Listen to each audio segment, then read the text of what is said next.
And we begin with the game of the night last night, Monday Night Football at MetLife Stadium. Should have been a blowout, but by no means was. Late first quarter, after a Ronald Jones fumble, Daniel Jones and the Giants in position to score. Down 3-0. It's Jones. It's Dion Lewis, left corner. Look at the nice catch.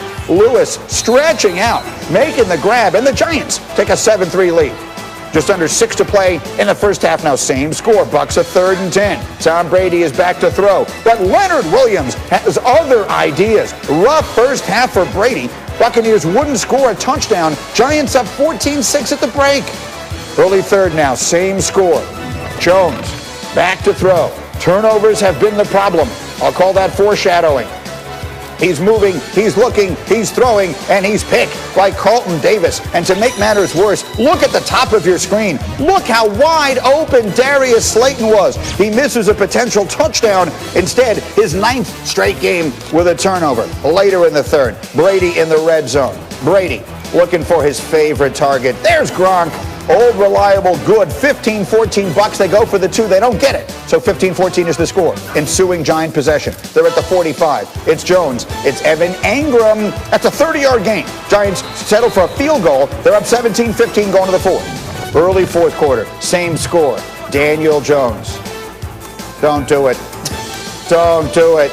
No, don't throw it from there. Oh, well, you know what's going to happen now. That's picked off by Sean Murphy-Bunting. That's DJ's second pick of the game. And in the ensuing Bucs possession, you know what Brady does. He throws it up and Mike Evans lays out in the corner of the end zone. Great catch, touchdown. Bucs go back in front, 22-17. Under a minute and a half to go. Giants are down 8. They need a touchdown and the 2. It's Jones. He's moving. He's looking. He's got Sterling Shepard. Yes, Giants keep the drive alive. Now we're later in the drive. We have 33 seconds left on the clock. 2nd and 10 from the 19. It's Jones. It's Golden Tate. Back in the end zone, and he's got it. It's 25-23. Tom can't believe it. 2-point conversion for the game. Here we go. It's Jones. He's looking for Lewis. It's interference. It's clearly interference. I watch football every week. That's always interference. Hold on. You take another look at that. The officials talk it over, and they pick up the flag. No interference. Ball game over. Tampa time and the Buccaneers escape. Nate made the right call when he threw the flag. So I'm not sure why it got picked up. We had a pretty good view. I know they can't use the jumbotrons for replay. We had a pretty clear view of that as well. But I thought Nate made the right call the first time. I thought, normally your first instinct is the right one. So, well, the ball hit Antoine in the back. I mean, it was to me there was no pass interference. I thought it was a good call. He had his hands out. There was no contact. The ball hit him in the back.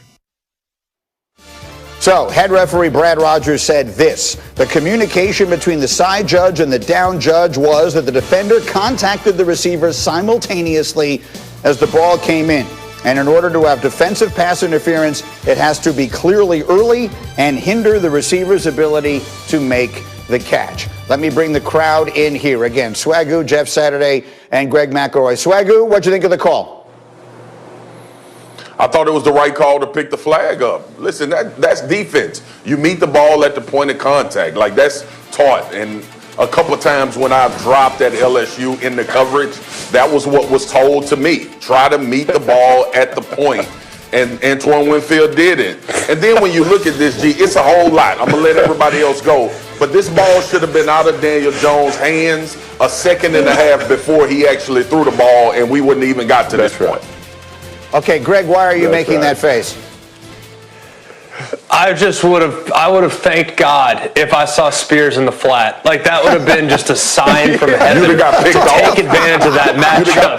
Yeah, okay, but it's better than getting picked up off the ground. I'm glad you wouldn't pass rush me. If you're dropping, I'm winning, baby. I love that. I would wore you out in the passing game. Fair enough. And no one enjoys the banter more than I do. But let's not get ourselves sidetracked. Jeff Saturday, I watch football every weekend. I see guys in the defensive secondary getting called for nothing if they touch a receiver on the hip and move him ever so slightly in a play where the ball isn't even thrown in their direction. That's a flag. Winfield clearly gets there early. He clearly pulls the arm down. This is a pass interference in the National Football League every weekend, and they threw the flag.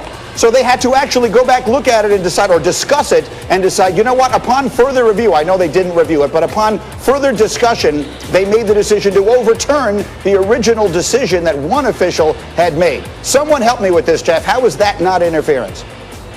No, absolutely not. I can't be your lifesaver on this. This is a good call, man. Listen, when you look at that play, listen, the ball is a bad ball. It's thrown behind him. It's not like he's intentionally doing it. He pump faked it. He's late. All of that happens as Winfield's getting over there. Winfield's sticking his arm out. The ball hits him in the arm as his body is touching. And it's not even that much contact on Lewis, in all honesty. It's more he's shielding him because he's reaching back to hit the ball. I can't save you on this one, Green. That's a great play by Winfield to get over the top and get over there. If it's a better ball or thrown out like when Greg Mack was playing, he'd have put that ball in the pylon. We wouldn't even have the discussion. Bad ball, bad deal. Hey, good call. All right. I mean, I'm sitting here on an island. I'm going to ask Allie, our producer, start calling other people and find someone who agrees with me, because this is frustrating. Nobody is going to agree with you. Giants fan. Nobody's going to agree with you. Call it Giants. It was the right call to pick the damn flag up. Nobody's agreeing with you. Fair enough. All right, then let's go to another part of the story, which is this was a game in which yesterday, Marcus, we were talking about whether or not the Buccaneers should load manage Tom Brady, and instead they wind up having to hold on for dear life on a questionable call at the very end. What happened to the Buccaneers, who yesterday we thought were the best team in football? Yeah, G, a part of this is the psychology of a team, especially when you playing against the Giants and the next week you facing the New Orleans Saints. But I hated their playing early. It was so vanilla. They played like some of the play calling, the running on first down continuously, not getting Gronkowski involved in this game early. A lot of things that I had a problem with. But this is what good teams do. They find a way to win even though they playing terribly. And Tom Brady showed up at the end of this game like he has so many times. I had a bunch of issues, but the main part was I thought they were just super flat and super casual about trying to win this game. So maybe there was an element of sort of rolling the ball out there and assuming because they were the better team they would win. Meanwhile, every Tuesday we do Good Calls, brought to you by Subway, and I know, Greg McElroy, you put together some good calls for us. Despite not being a great night for Tom Brady and the Buccaneers, there is something you saw that you liked a lot. Please show us.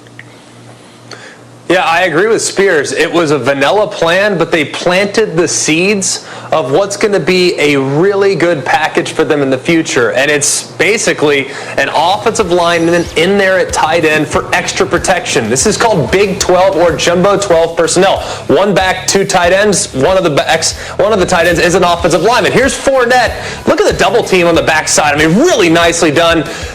That sets up the play action pass. And then extra protection, strong 8-man protection. Brady's got all day to throw. It's a piece of cake read.